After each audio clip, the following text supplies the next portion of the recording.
Okay, welcome everyone. Welcome. Welcome to you who are here in person, and welcome to our attendees online. My name's Lynn Bartley, and on behalf of the Greater Lansing United Nations Association, GLUNA, and our co-founders and Peace Education Center, thank you for coming to our commemoration of Human Rights Day. The day that the Universal Declaration of Human Rights was adopted by the UN was proclaimed as a common standard of achievement for all peoples and all nations in hopes of universal acceptance. Though not a binding document, it inspired more than 60 human rights instruments, which together constitute an international standard of human rights. Today's program will include presentations by 4 MSU Humphrey Fellows about various aspects of human rights in their countries.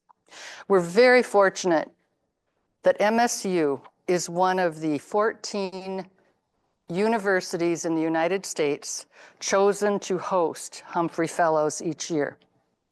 The fellows are mid-career professionals who come to broaden their network, knowledge, skills for approximately and return home to implement what they've gained. I will introduce all 4 in the order of their presentations. After each presentation, we'll invite questions for a few minutes. And then after all 4 are done, we'll have one more opportunity for questions and answers, if there are any. For those who are online, please write your questions in the chat.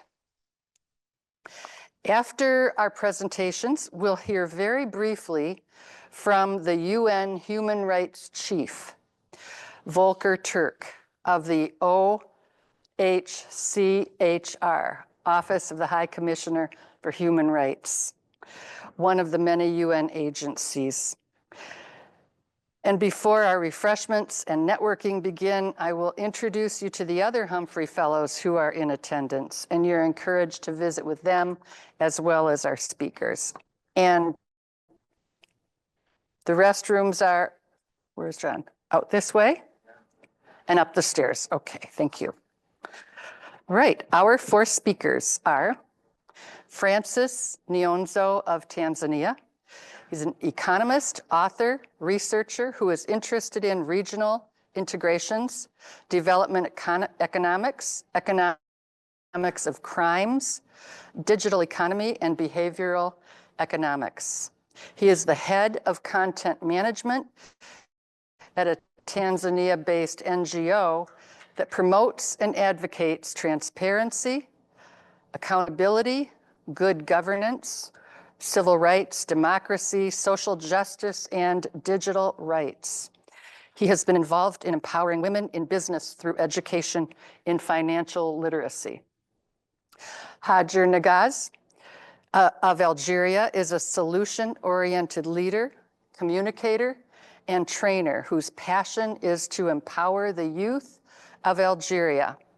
She has focused on equipping the Algerian youth with the skills necessary to contribute to national development. Hadjer currently serves as Senior Employment Specialist of World Learning Algeria, an international NGO based in Algeria. She has trained more than 300 trainers in the 21st century skills and coordinated with local partners in 40 provinces of Algeria. Samira Ousmanes of Niger is an award-winning social advocate and entrepreneur committed to the economic advancement of women and youth. Samira is the executive director of an organization that promotes women's entrepreneurship, economic development, and leadership in Niger. She is responsible for creating, designing, and implementing projects and programs for vocational training, job creation, financial education, digitalization, and sales and distribution of local women's products. Anastasiya Khamiankova of Belarus has nearly 2 decades of experience in developing effective startup ecosystems in Belarus. In 2013, she co-founded one of the largest innovation centers in Eastern Europe. However, after 7 years of building startup ventures, educating entrepreneurs, and developing corporate innovations, the organization was labeled extremist by the Belarusian regime and forced to shut down all operations in Minsk. Anastasiya and her team relocated to Lithuania and Poland and have transformed the organization into a pan-European hub that focuses on both local and relocated communities in Belarus, and is part of a business interest groups that develop policies to support business today and build an agenda for the future. So you can see we have quite a wealth of experience among our fellows. I'm going to hand this to Francis, who told me, call him Nyonzo, right? Oh, not this, this. Got it? Oh, it is working. Should I use this as well? You can see if you would like. I think If I'm audible You want enough. to try to see if the audience, that's for this audience. What if I say like, if I speak without mic? Oh. Okay, okay, it's fine. And well.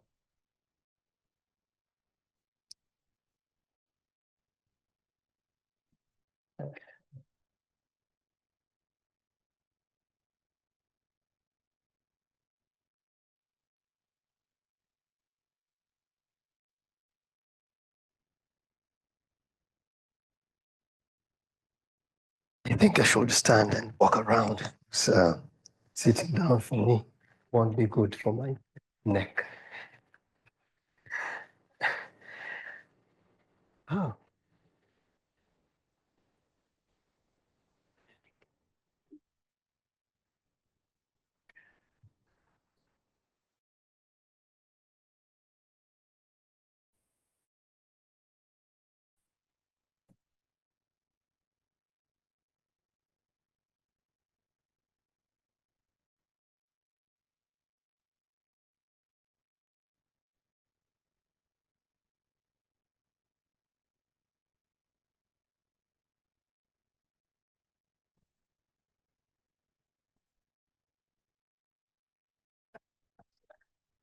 Okay, maybe.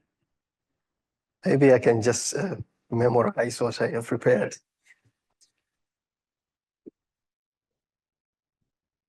Right here.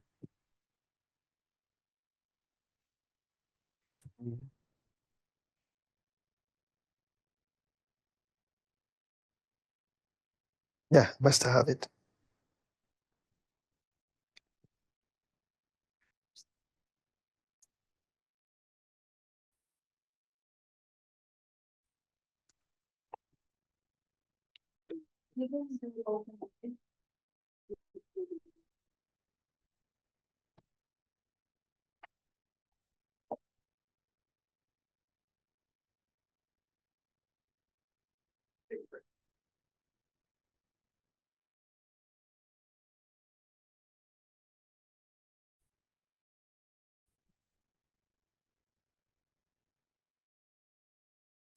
Did any questions pop up as you listen to their bios that you'd like to ask while we have a few minutes?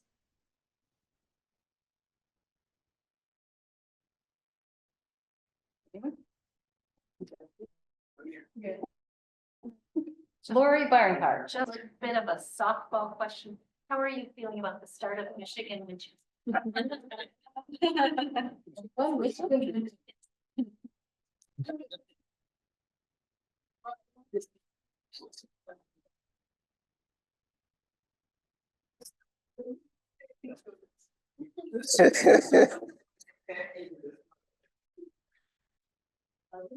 So should I send it again?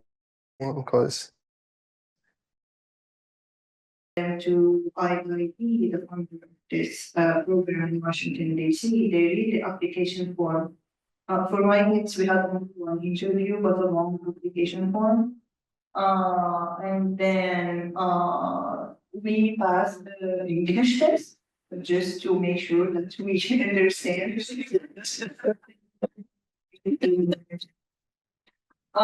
And then we got it. So 2 months after we were here, yeah, so I don't know how to figure all experiences. My experience is different because I got my results in February. Yeah, at the end of the month of February, because they have to take cases at the end of May. So they selected us earlier. Then to be came directly here at MSU. I traveled to Kansas on the 21st of May. I went there for 2 months to English, to enhance my English speaking skills. So I spent 2 months in Kansas. And then in August I came here. So I have been in the US for over 6 years. Compared to Korea and now. Is the program administered through the embassies or through the universities? And the embassies.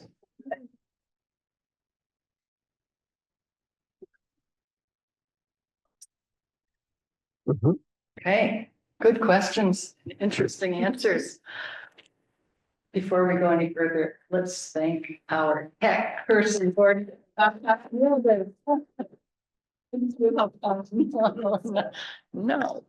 there we go. Ah, no, it's, yeah, from Tanzania, my beautiful country. The language that we speak there is Swahili. Yes. So if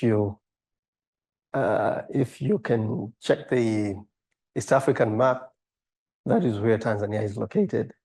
You can see Burundi, Rwanda is very close to us. And I call it Lake Don, but it is there. You can say it is it a western part? Because of course on the west we have DLC. I think it is west what? We don't actually use west north in my country. We always use hands right on your left. And this is what we do. And that's our flag, and that is a coat of arms of Tanzania. Has got the 2 words, uhuru na umoja, which means freedom and unity. So basically Tanzania has been colonized for some years, and we gained our independence in 1961.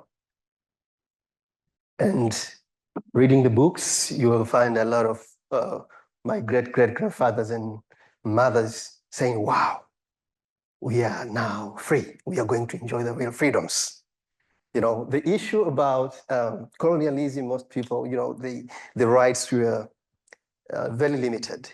You could not enjoy some of the basic rights in colonialism. So, of course, gaining independence was something, but unlucky.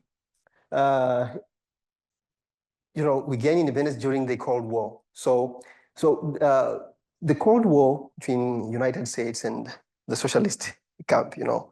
And so I think we were moved by the socialist thinking, and this we tested socialism in 1967, and things changed from that time. So it was pictured to be a good thing, like to gain independence can respect human rights, but socialism was a bit not a good friend of some of the human rights. In some of the cases you can read from Tanzania, it was even, we were even prohibited to consume some of the issues, some of the products. And when you consume some of the basic products like sugar, you can be limited on the amount that you can consume. You can buy from the shop, even if you have money. So it is like 1 kilogram for your family, and that will be for a week, and no more than that. And if you will have more sugar than the amount that have been allocated to you, you are in trouble. So working with an organization that I'm working with, I think as when Tanzania comes into question, I think the word human rights is a bit a problem. I think I should invite you all to use the word expanding real freedoms than human rights when it comes to Tanzania. I think because we have this mindset of fighting for freedom. So if you say it is increasing the real freedoms, that makes more sense than saying human rights, because this, even UN has got some negative images to some countries, because they are more about human rights, and the term human rights is a bit negative to some of the countries. But if you use real freedoms, it will be fine. So I will invite you, and I will be using the real freedoms, and please just take it. I will use it synonymously to human rights. So even when after the independence, we still kept most of the laws that we inherited from our colonialists. A lot of them. Of course, there are some amendments, but most of them are still here. For example, till today, we still, of course, I will discuss it in the next slides, but we still keep the Vagrancy Act, which criminalizes sleeping outside, begging for money, And you can imagine, why do you arrest somebody for sleeping in the veranda of somebody? And if you read that section, it says, the reputable thieves. How do you say this is the reputable if you have not convicted him of stealing? You have no evidence of somebody stealing. And so that's what we have because we have inherited that. Although the good thing about socialism, it has increased the primary education through the universal primary education program. Why is this not working? Okay, so the penal code that we're talking about, which the penal code criminalizes all those things about vagrancy and the rogues and vagabonds, but also I may talk about the education. So this section of Education Act prohibits school girls to be pregnant. And what happened is, if you impregnate a school girl, she'll be out of school. And this is limiting the chances to get education. And remember, we have even criminalized the reproduction rights, like you cannot abort. But remember, and we also consider that somebody who have impregnated a schoolgirl has raped her.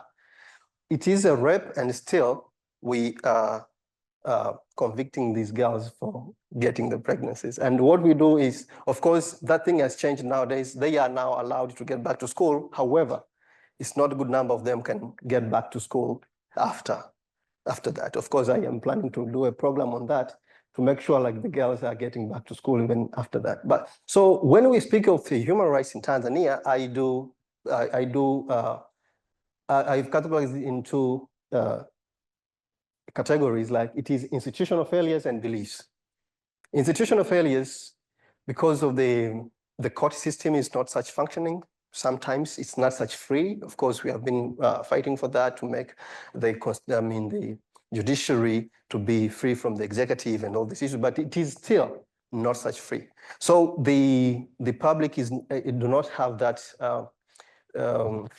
confidence to send you to court. And this is why I was telling my sister here, if somebody is caught stealing in my country, you will just be killed. It's as easy like that. As you can see the fire right there. So that somebody is burned alive. And we have these beliefs.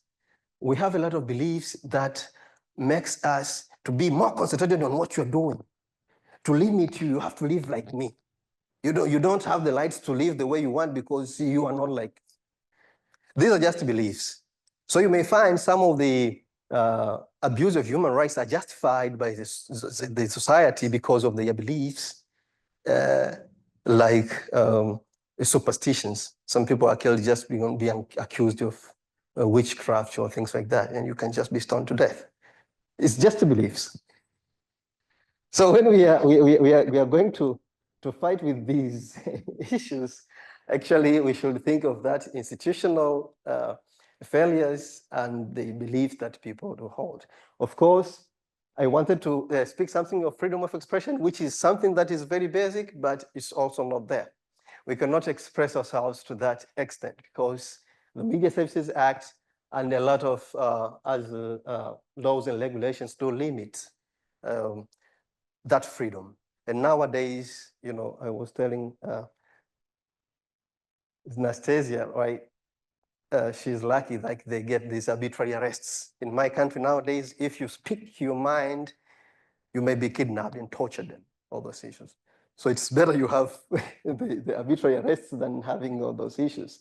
So let me end here for the sake of time. But that's generally what human rights is in Tanzania.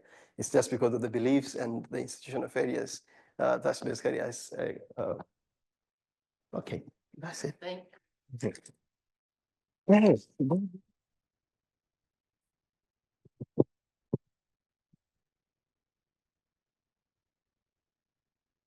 Oh, should I give you a mic? If someone, you're saying they might respond because of their beliefs. And stoning them or whatever. Now, are they held accountable by the law?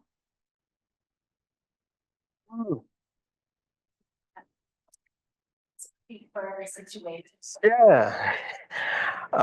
For the case of witchcraft, it was good. As for the case of witchcraft, accusing somebody of witchcraft, that thing was included in a national plan for ending violence against women and children. So some people were taken to court for that reason. And this is why you can see the number of people who have been killed for being accused of witchcraft went down immediately after having that national plan of ending violence against women. Because witchcraft was directed to women, most of them, because they spend most of the time in kitchen. So their eyes are always red. And this is why they are saying like these are witches and they are killed.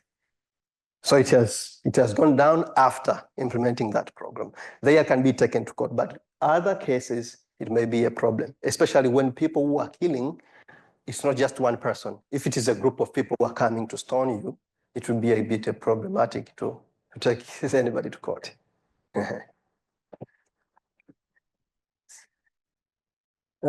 Welcome.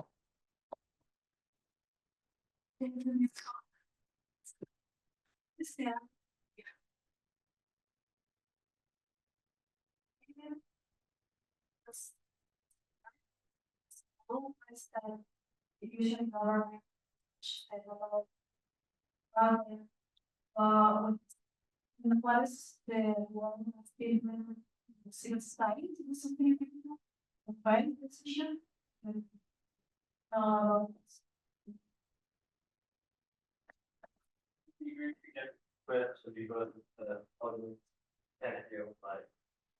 Oh, okay.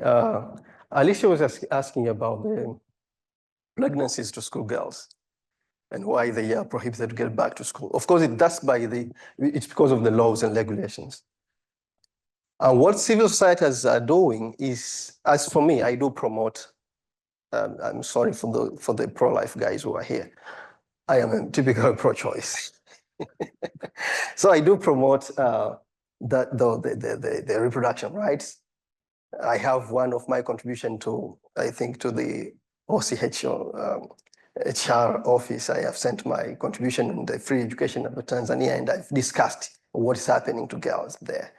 So the civil societies were advocating for girls to get back to school immediately after having their babies. But it is not happening. Once they get their babies, they cannot get back to school. It is just automatic, even if they now have that chance to get back. That thing of getting back to school started in 2022, I think. That's when the president said, okay, you can now come back to school because it's not your mistake. But it's not happening, maybe the experiences and all those issues, this is why they cannot get back to school. Now, the other part is like, it is not, and the other thing I think now, I can just put beliefs on that. if we consider a schoolgirl has been raped, why should we keep if you consider it is a rape, then we should not keep unplanned babies. Why? It has to be planned. And remember, we have these beliefs on the planning issues. We don't really care about the planning, family planning and those things. We think that somebody out there wants to depopulate.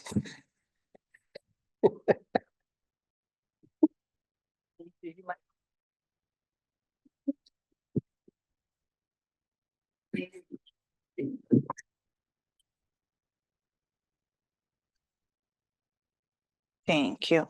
It's on already, Now- right? Hadjer, Neggaz. Oops. Uh-huh. Thank you. I can see actually in the reflection, so Oh. yeah. So how you can hear, right? Okay. Thank you, Lynn, for the introduction and for this opportunity. I would love to overlook with you all the children's right in Algeria through two realities and refugee outlook. So every child, no matter where they are born, deserves the opportunity to grow, learn, and thrive. Let me introduce you Fatima.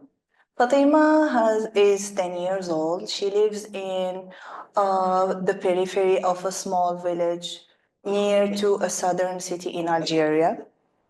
Fatima is curious and dreams of becoming a teacher. But her path is anything but easy. The nearest school is 3 miles away from her house. And without reliable transportation, she walks every day for 1 hour to attend her classes and another 1 hour to go back home.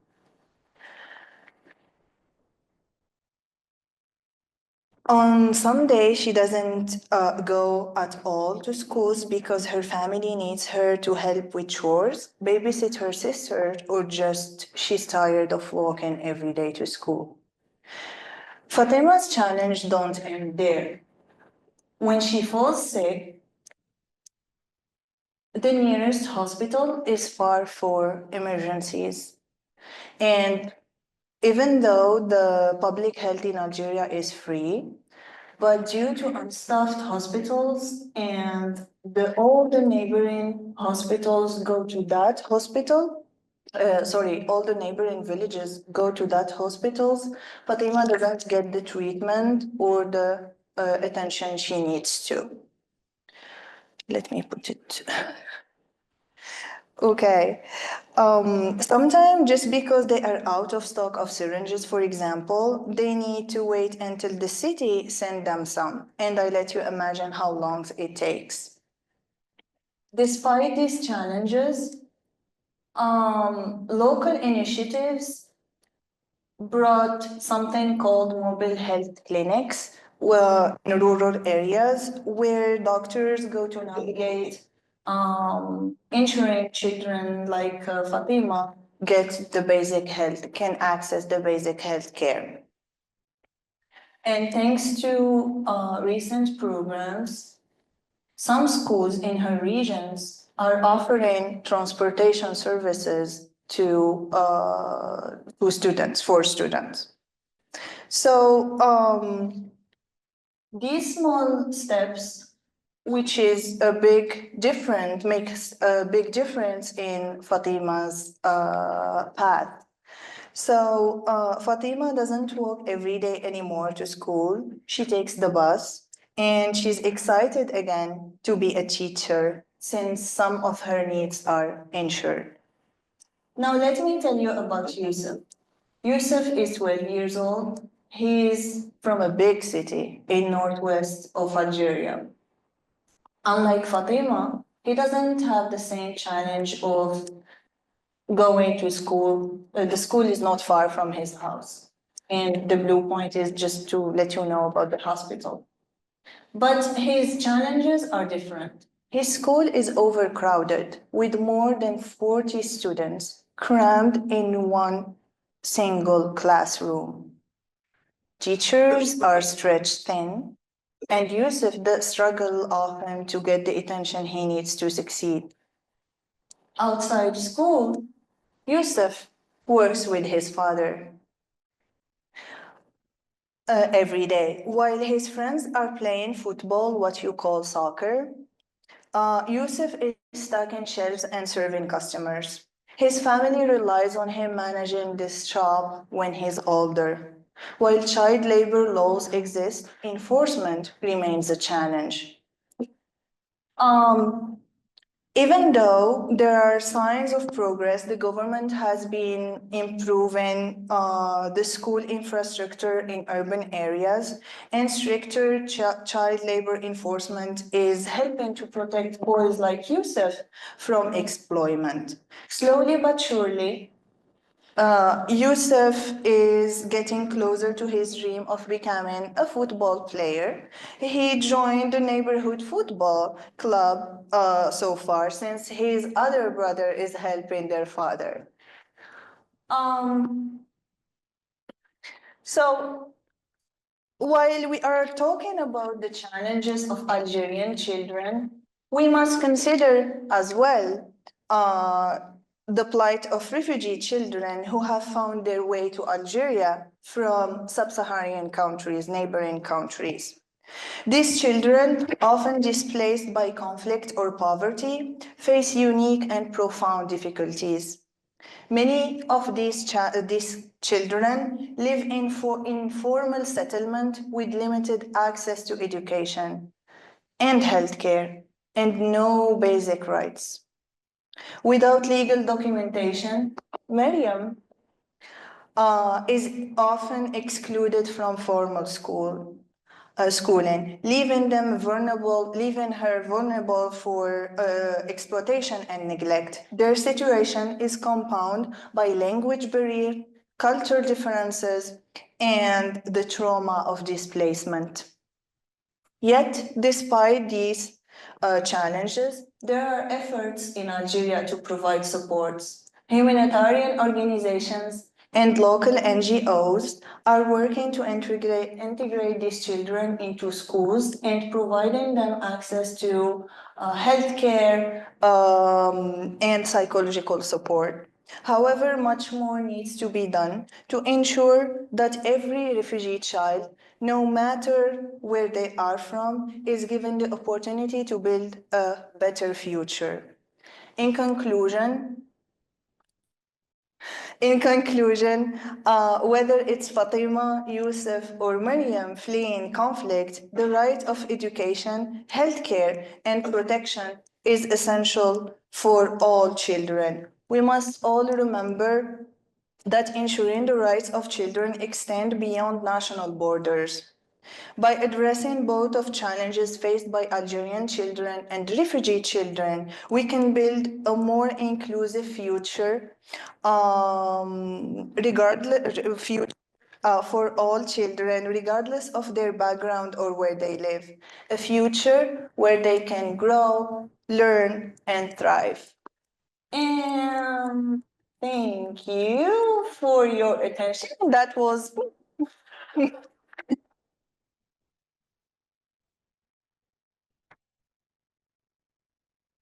It's you? yes. Thank you, Hadjer. Any questions, Ron? Mentioned, they primarily government schools. Yes. Buildings. So the area of the south of Algeria doesn't have that much private schools. Usually the international aid is so limited in Algeria due to the laws, restrictions, but usually the help is in the north, not in the south, not for the schools in the south. And most of the schools are public. Education as well is free for all levels, so. Yes. Here. Just repeat it. Repeat that, repeat the question. Am I free to work in Algeria? Depends on what. But yeah, I consider myself free because I work with NGOs and I work in specifically youth empowerment in general. But I have to highlight that if any organization, no matter what type, is it non-profit organization or private company or something, if it's not aligning with the national priorities, usually it gets a little bit harder for them to work. For example, with my work at Word Learning Algeria, which is an NGO, American NGO actually, but we have an office in Algeria. When we try to work with the IOM, International Organization for Migration, we worked for 6 months. But the security didn't leave us. It was the hardest 6 months of our 12 years of existence. Yes, because it's a sensitive topic in my country. Especially, I'm talking about refugees' rights. But for children, it's okay. Youth is okay. But when we are talking about refugee, it's very sensitive. And I agree with Nyonzo when he said institutional and belief. I'm coming from a Muslim country. In Islam, we promote peace, and this is the basic of our religion. But unfortunately, people misuse this in specific fields and topics and actions. Okay, thank you. Thank you. Hadjer. Oh.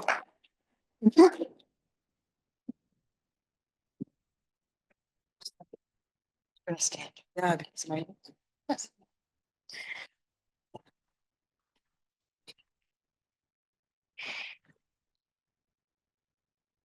Okay.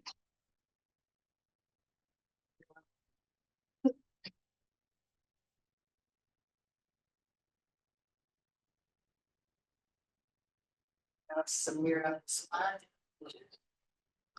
Thank you, Lynn.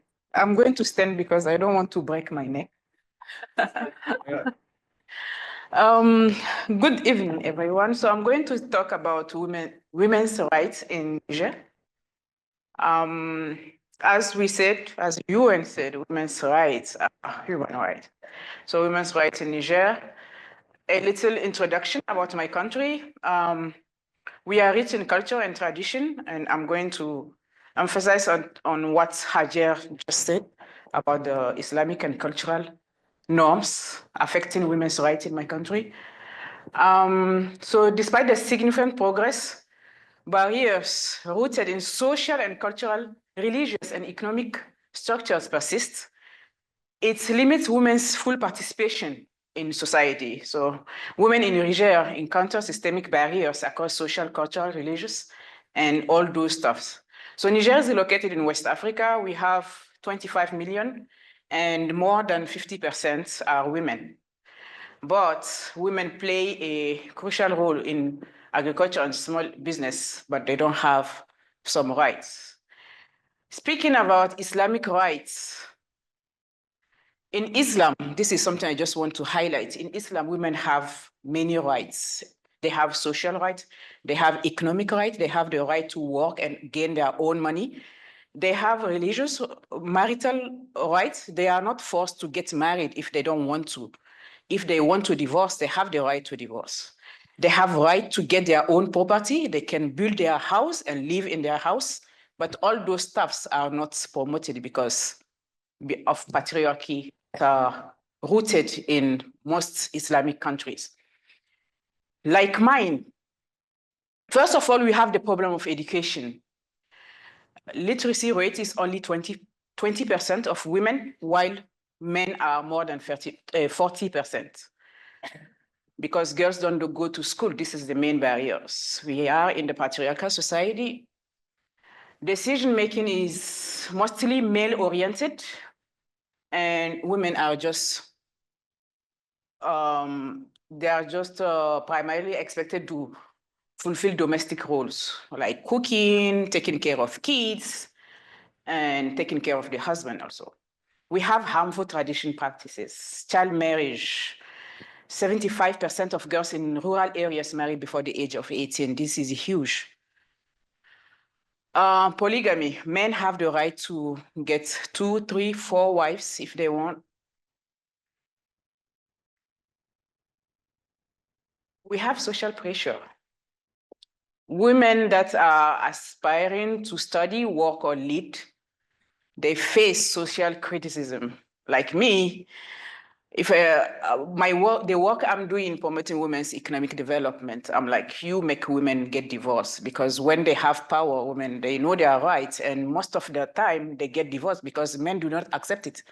And they're like, you are making them get divorced. But we are just promoting their right in the Islamic way, not only in like modern or the feminists that are bought from outside, but we are applying the Islamic way to show them that they have rights. And we have the religious misunderstanding. Hadjer was just talking about it. The cultural practices are often misrepresented as religious mandates, and they use it to say that Islam is preventing women to get economic, for example, economic independence or to get their rights. It's just about misunderstanding and misinterpretation. Economic barriers. While I say that women have economic rights, they can create their own business, manage their own business without the consent of the father or the husband. Or they, in Niger, the economic empowerment, women face financial obstacle. For example, to go to have a loan at the bank, they have to bring land, the papers of the land, while most of the time men own those lands. The employment opportunities, as I said, women are not well educated. Like they don't have the opportunity to go to school, to go far to school, because they have to leave school to get married. So this is also a barrier for their economic development. Political exclusion. This is the main problem, the main barrier women face. We have only 15% of parliamentary seats. And now, since the coup d'etat, since almost 2 years now, we don't even have a parliament. So laws and human rights. First, we have national laws, of course. The Constitution guarantees equality, but laws intended to protect women are often not implemented, or people do not respect it. We have international laws. We have, Niger has signed a convention on the elimination of all forms of discrimination. We call it CEDAW, but it's not well implemented, okay? We have problems with legal frameworks, like court and law enforcement often lack the resources and training to support women's access to justice. So what we do in our organization, we are supposed to support women into their economic development. So since 2017, we have been dedicated to advancing women's rights through various initiatives. First of all, we do advocacy. We advocate for improved gender equality laws and educate communities about the importance of girls' education. These are a main project called Nigériel pour elle, that means Nigériel for her. So we promote girls' education. We collaborate with religious leaders. This is the main important part of this work, because we have to collaborate with them. We cannot change their mindsets directly, but we have to work through it to get them to know that there is something that needs to be done, and we have to promote it together. So we provide training also in entrepreneurship, financial literacy, because when women gain their financial independence, they can do so many things from themselves, for their communities, and for their family. We collaborate with microfinance institutions, with local and international NGOs to amplify our impact and share best practices. We engage with government officials to promote gender-sensitive policies. This is what we lack also. We have the laws and policies, but we do not apply them.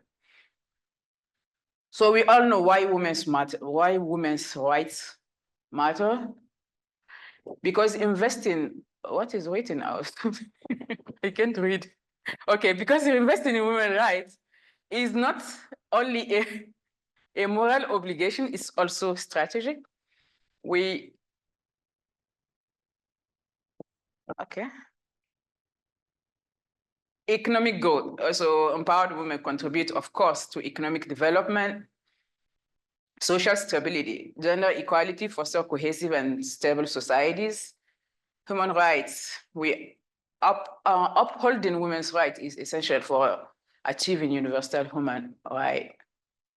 In conclusion, so I would like to invite everyone to take action to support women's empowerment initiative, from me, from Hadjer, from Nyonzo, from Anastasiya, and all the fellows here, because you all work for empowerment, for economic development, and human resource.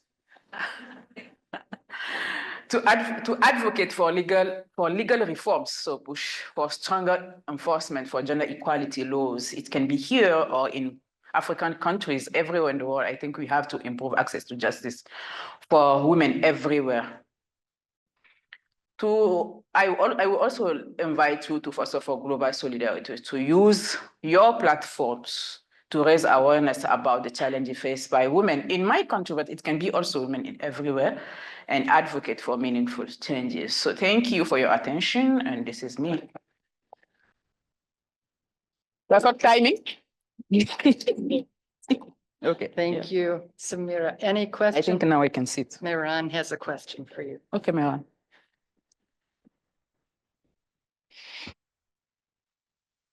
Oh.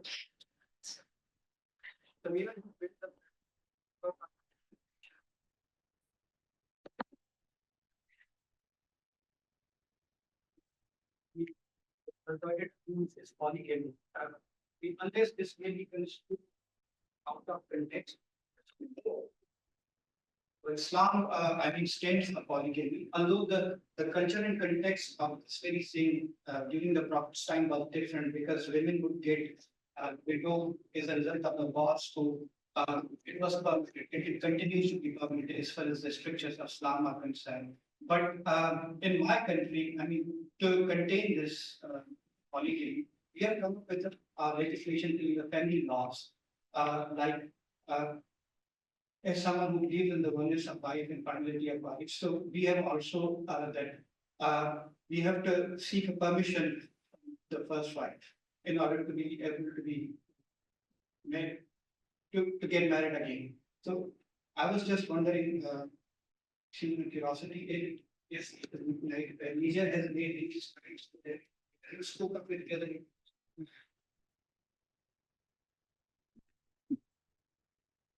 Thank you. Thank you for your question, Mehran. Polygamy is not the problem. Polygamy is how you practice polygamy in my country. Seeking permission from the first wife is something that men, they don't do at all. They can even get married without the first wife knowing that he got married. Some of them got married for 2, 3, maybe even 1 year. The first wife does not know, because he can even arrange with the second wife to come and see her during the day, while the first wife thinks that he's at work. And then at night, he will go and live his normal life in his first wife's house. So this is a very big issue. Secondly, Islam don't allow polygamy, because he said that you have to be fair with the number of wives you have. But this is very complicated, especially for you 21st century men. You cannot be fair with 2 or 3 or 5. Well, you ask me a question, I'm repeating. I'm not saying that. I'm not saying that you will do it, but it's something that is happening. Men are not respecting the terms of polygamy, right? This is the problem right now. So, sorry. So the abuse here, it's the way the polygamy is practiced, not like the polygamy itself. If they respect what Islam say about the polygamy, even no man will do polygamy if they have to respect it. But if they do it, they have to respect what they say, but they do not do it. So this is the issue. And it's an abuse for all the women, especially the first one, even the second one sometimes. Yeah. Thank you.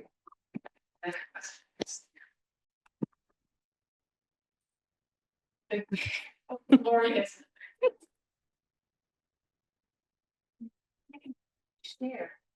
It seems that you must have overcome many rise to your level of professionalism, education. What do you attribute your success to?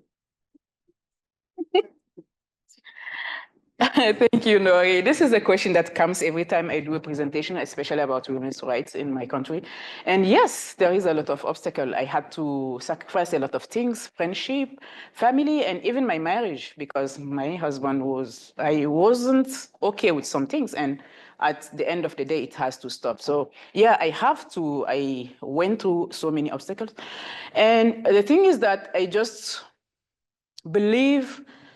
follow what my religion say about our rights. That's all. And speaking of a family code that Miran just highlights, we had it in my country, but the government and those imams, like the Islamic men, how do you call it? Imams? Okay, worship leaders, they arranged to cancel it because it was good for women. If you follow the Islamic way to advocate for rights, it's very good for women, but they aren't to cancel it. So we just have to follow our religion and not give up. So I didn't give up, and I will not give up because I believe that this is the right thing to do for myself, but also for my community, because a lot of women are counting on women like me to thrive. So yeah, that's it. Yes.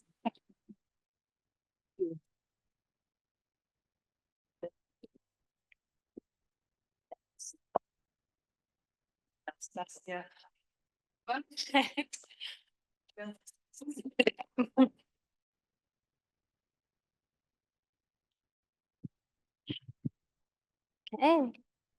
Thank you so much. It's a great honor to speak at such an important event, especially today. My entire life has been dedicated to empowering people. I help people to realize their business ideas, to get finances, to achieve professional goals and take responsibility for their teams, for themselves, for their country and the planet. I'm a co-founder of Imaguru Startup Hub, a company that has supported over 300 startups in growth journey, helping them attract investment. In Belarus, we built an ecosystem of startups and venture capital from scratch and created a number of success stories like unicorns, which are originally from Belarus, but now American companies and entities, 1 billion in valuation, $1 billion. However, in 2020, during a time of political crisis happening in Belarus, Imaguru, our company, our organization, stood in solidarity with peaceful protests against stolen elections, which happened by a dictator, a long-time friend of Putin, who has captured power for more than 30 years. And in 2020, there was another election of himself. But because of people didn't believe in him, there were a huge civil protest movement. And Imaguru became a hub of solidarity with those people who are fighting against dictatorship. As a result, my team and myself, we were forced to shut down Imaguru in Belarus, leave the country, and rebuild the hub in Spain, Lithuania, and Poland. And definitely, we remain committed to fostering innovation, freedom, entrepreneurship, what we do. We receive a wave of global support from the community of startups and venture capital who recognized us as the first ever startup hub in exile. But when this comment remained me to provide some context and explanation for many Western audiences. Here in the United States, you have a political sphere. You have a lot of politicians, you have elections, you have political campaigns. In countries like Belarus, we have only one politician. a dictator, definitely. There is no real political life. A dictator is a person with no ambition. He is an unhealthy person with just an obsession to capture the power for his survival and definitely some personal gains that he gets from that. In this environment, anyone who fights against fear, injustice, corruption, or advocates for dignity, freedom, self-determination, basic human rights is automatically seen as being in opposition or his enemy. But this is not about political campaigns. It's not about politics at all. It's only about defending basic values of human rights. And our organization and our community of self-made entrepreneurs and people and innovative founders, globally oriented companies, we can't live in such environment. It's impossible to live in dictatorship.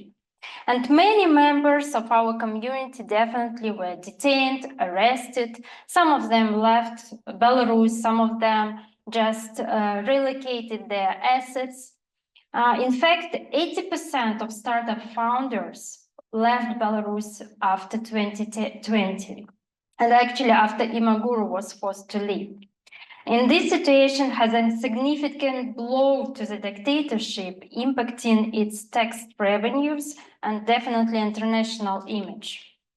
More broadly, over 500,000 of people in Belarus, primarily talented, educated, speaking English and other foreign languages, young, active, they left Belarus.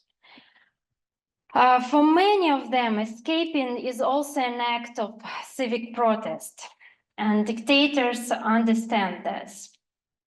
So, in response to that, the dictator in Belarus has taken the extreme step of canceling one of the fundamental human rights, the rights to citizenship. Belarusians living abroad are now being refused the ability to renew, exchange their ID documents at embassies. Instead, they are required to return to Belarus and to do so. And for those who cannot safely return, this policy means that once their passport expires or are lost, they become stateless. So experts have labeled this a form of transnational repression, targeting citizenship itself and putting fundamental human rights at risk. In Belarus, over 1,000 people are currently imprisoned as political prisoners, some of them held in awful conditions and in incommunicado regime. More than 10,000 individuals have been labeled as extremists by the regime in Belarus, including myself and my colleagues. This means that we are not allowed to communicate with people inside Belarus.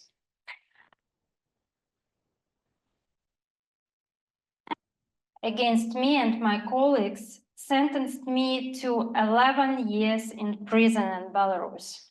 The cases are very absurd.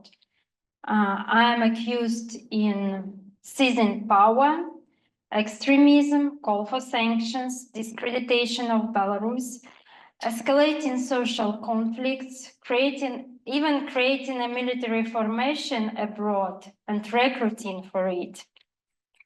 So I understand that this is a hit against my leadership, because the dictator understands that such people like I am or my colleagues, we are young, educated, strong physically and mentally, and how to stop us. Definitely such a hit is just to stop us. And to conclude, I'd like to share some takeaways for the United States society and from my observations and experience for the recent months. So basically, what I understand, that dictatorship doesn't begin when someone assumes power. It starts when a political leader disregards individual lives and reducing people to like a faceless crowds.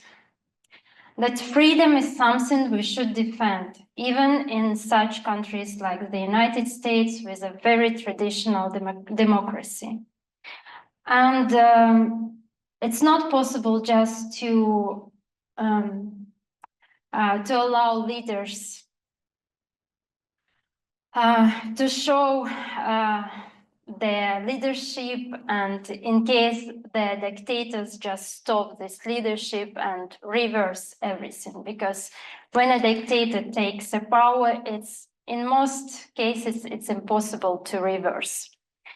Thank you so much, not only for your support, but for your solidarity. It's very much important. Thank you.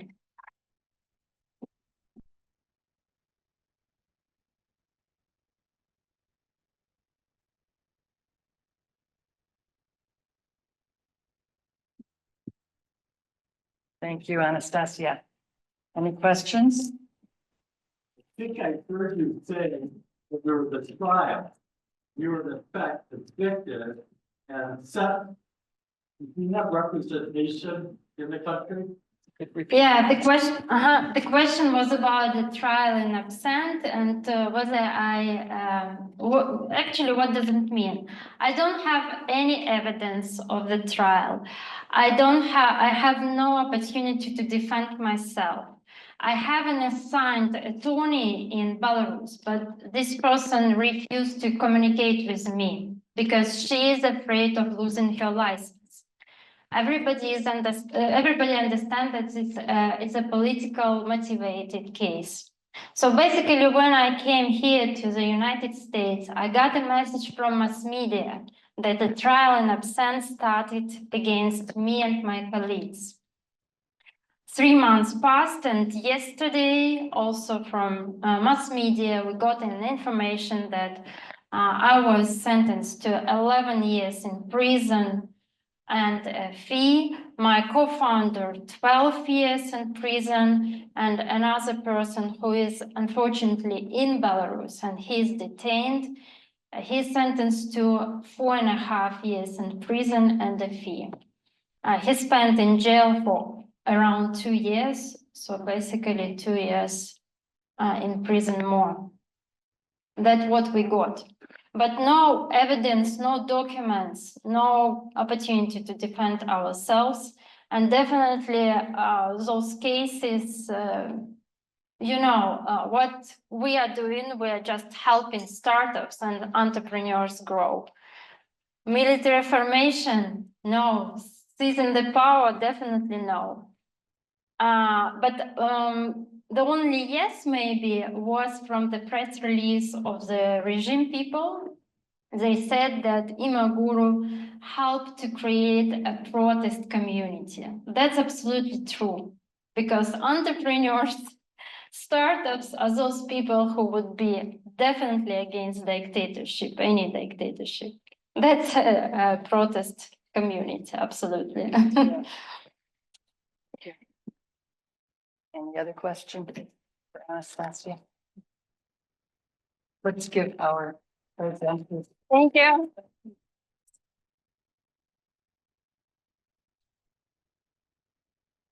And now, as I mentioned, general questions and maybe from our, if there are any in the chat as well. Any other questions for any of our presenters? What risk is your family at in Belarus? It's hard to estimate risk in such circumstances because the regime is acting not from common sense, just to survive. But this is a very common question for me. What risk for me when I am abroad?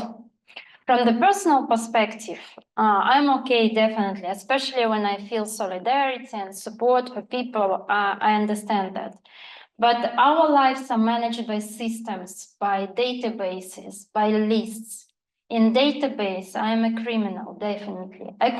My name could be put in Interpol, and any person who is at the border control would definitely don't know my case, special case, putting in the Interpol.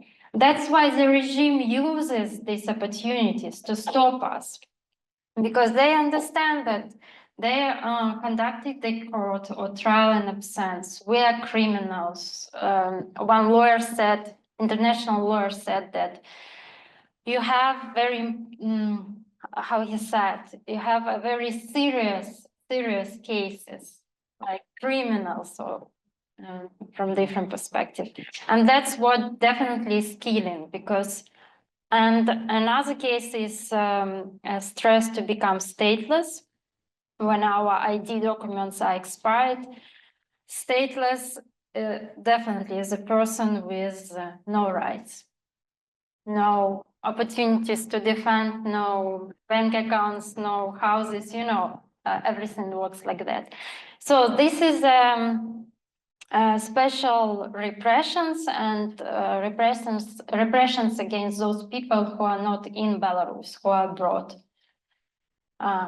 The regime understands that they would like to somehow influence on us in this case. When it comes to my parents, they live in Belarus, they still communicate with me. It's not allowed for them because I'm an extremist, but their parents, of course. They were raised in Soviet Union. Maybe for them, like they said, it's like a repeating story every time in history. Thank you. Any other questions for any of our speakers? But I will say you asked very good questions tonight. Yeah. Don't you think? Oh, Lori.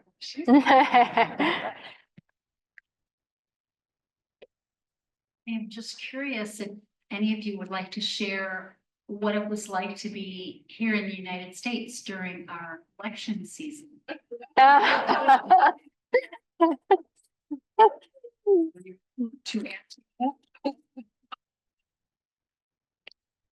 I've already allowed myself to share that. Samira. Okay, thank you. I have to confess that I didn't feel it that much, especially in mostly in our countries when when we organize elections, there are a lot of noise, branding for more than 2 months, people shouting every day, scandals, everything. I didn't feel it here. It was soft. I mean, the election day, election day is like a party day in my country. We celebrate from morning to evening. Here, it was like a normal day. We went to school, everyone, so I didn't feel it. And also what impressed me is, this is not the first time I'm following US election, but the result, how they come out with the results, the counting online, you can follow it and see the progression and who is winning, the prediction and everything.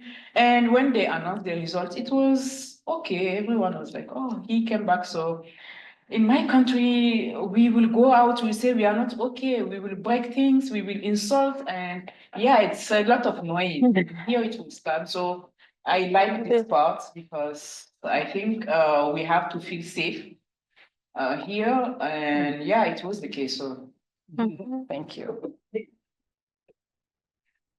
I would like to say that you guys are lucky people because you don't know the result of election till the very, very minute.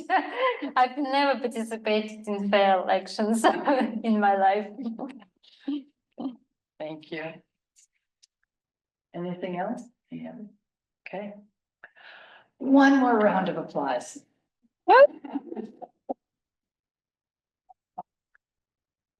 I know that I've learned a lot, so thank you all.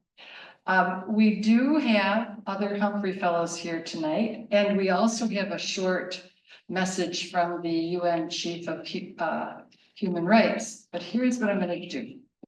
If it works for you, Hakan. The message from the UN Chief is 4 minutes and 16 seconds. And you know we've got a little longer, and I really want you to feel like you have some time to visit with our speakers and the other fellows. So if you don't mind, What we'll do, I'll introduce the other fellows who are here and we'll break for, what do we have?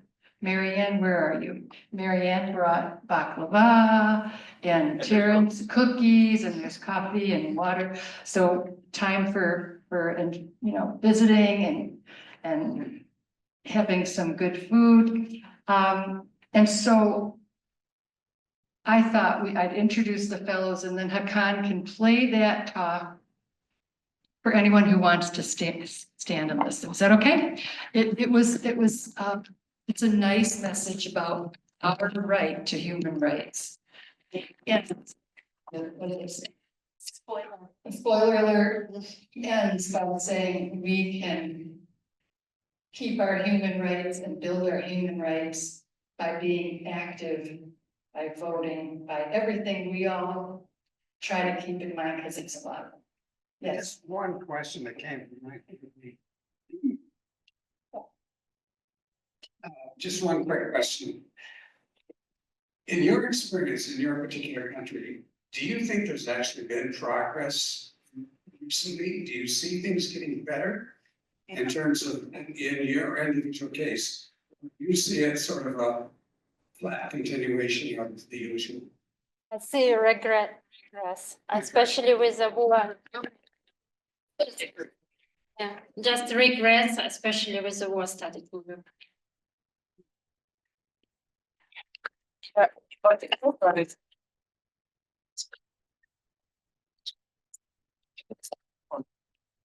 Right, we don't see it, so. Oh, sorry. For us, it's different story. Because our independence was the latest in Africa, 62. And I'm not counting the new colonization after the 60s. And then we had 20 years of development where Algeria was so developed and education was really great. Every sector was great. And then we had a big, huge civil war between terrorists and military where civilians were dead and killed. And that was really the changing point in history in Algeria because the trust was gone. Literally, we were afraid of telling our last names because we are afraid to be killed.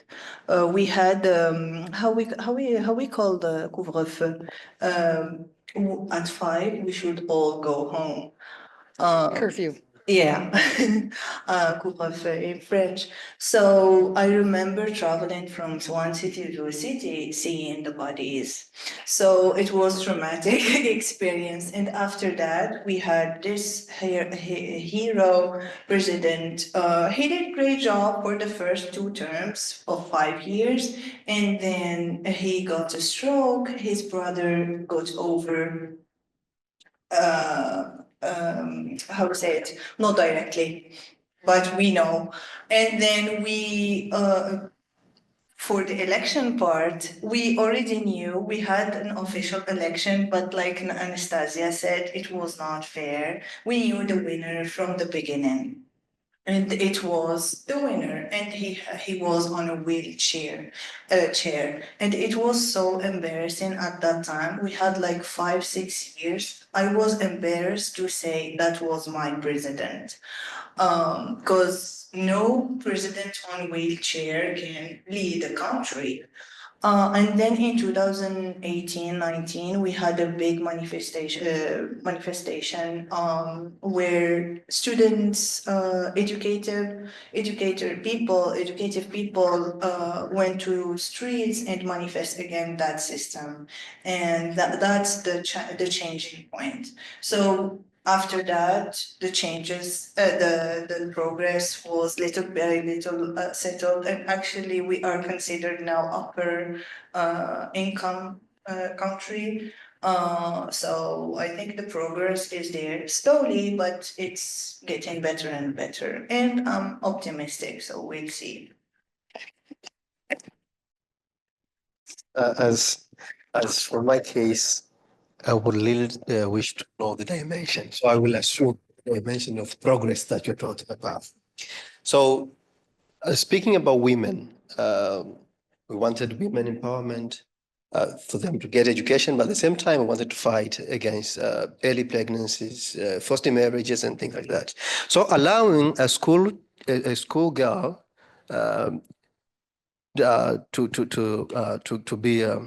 get pregnant, that means you allow early pregnancies for the sake of allowing her to get back to school, not to dismiss her from school.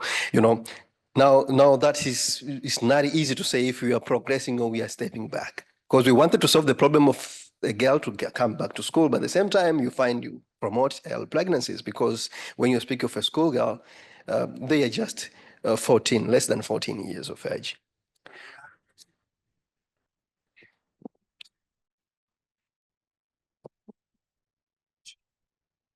Uh-huh. You see now you saw, but politically, it is. I have to say this honestly. It's getting worse politically. People are not as free as they used to be some 10 years back, as in my country, and we are now looking for general election next year. A lot of politicians are not such free to speak their minds, to speak what they know about different issues in my country. And some other aspects, there may be some progress, but on those parts, that's all I have to say. Thank you.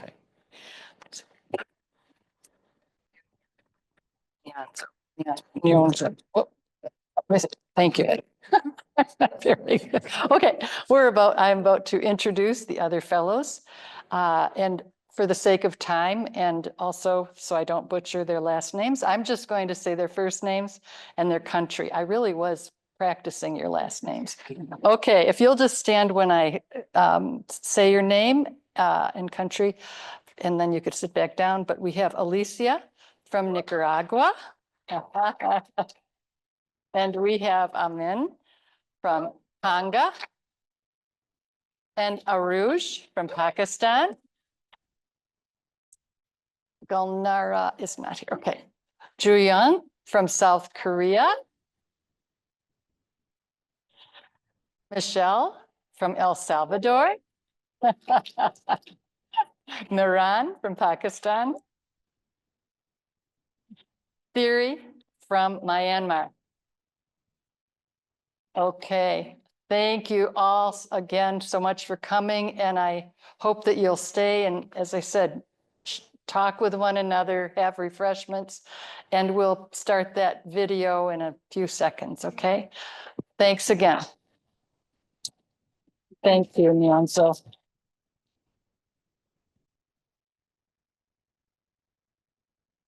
Thank you so much. Oh.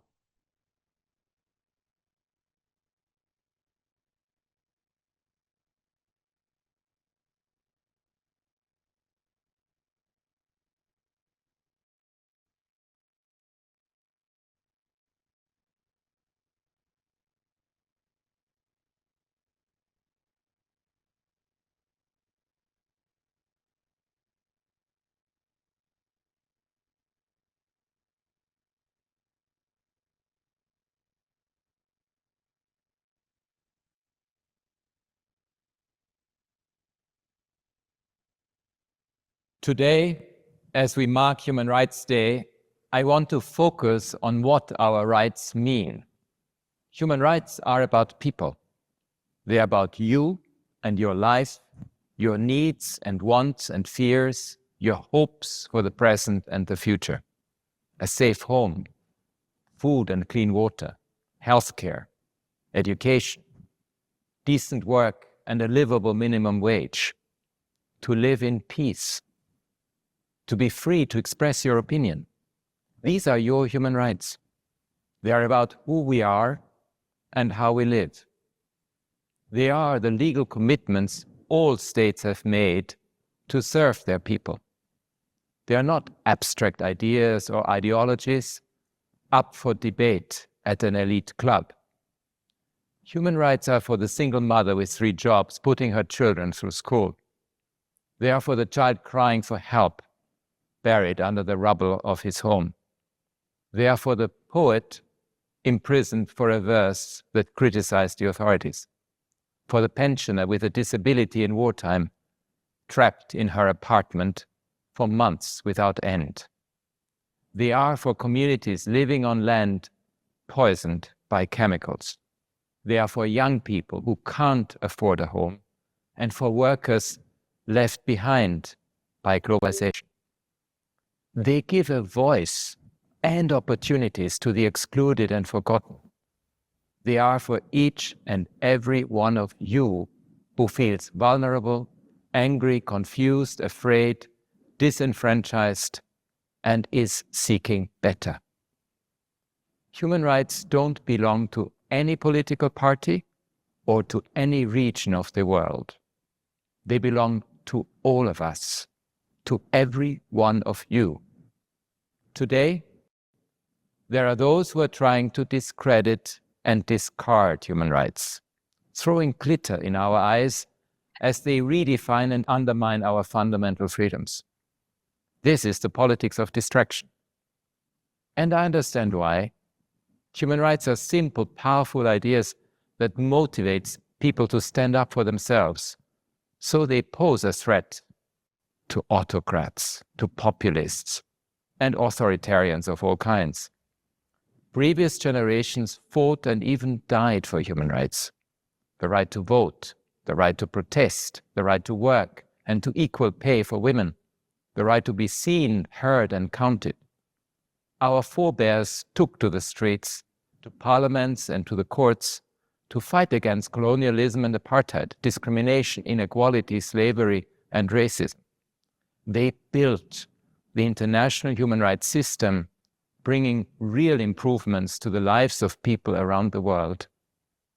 Our humanity is robust. When faced with the greatest obstacles, people transcend their differences and overcome.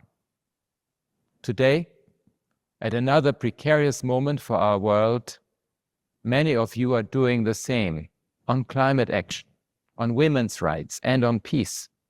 The full promise of human rights is still to be fulfilled. The evidence is everywhere. So I urge you to stay the course, mobilize, use your voices and votes, reach out and connect to build strong social movements that stand up for your rights and those of future generations. Call on your leaders to work for equality, justice, peace, and all your human rights. On Human Rights Day and every day, I stand with you to uphold the human rights of everyone, everywhere.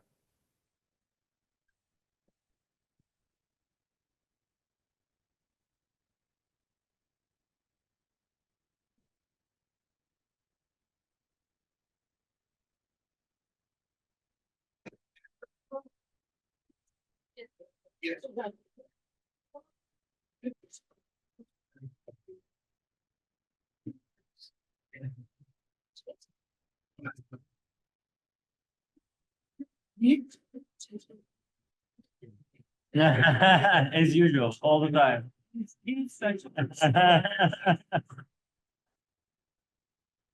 Yeah, we had, I think, 7 people. Yeah. Yeah. Or 8, maybe 8, yeah. And we had the recording, so I recorded on Zoom and also I recorded on YouTube, but the YouTube recording is also private, so we should check with speakers if they are okay with it. Yeah. So I mean, they may be okay with the Zoom because it's a closed environment, but maybe they are not. They may not like it to be on YouTube. Yeah, exactly. Yeah. So we need to choose, yeah, and then we can edit the video, like we can cut out some. Yeah. It's 2 hours. Yes. Oh, yeah. Yes. I'll send you the details. Thank you very much. I said, yeah, I said 7 at Chippewa, but I'll send. I may be late because I'll be in Detroit. My class ends at 5, so I'll try to like leave quickly and then come back. Let's go in.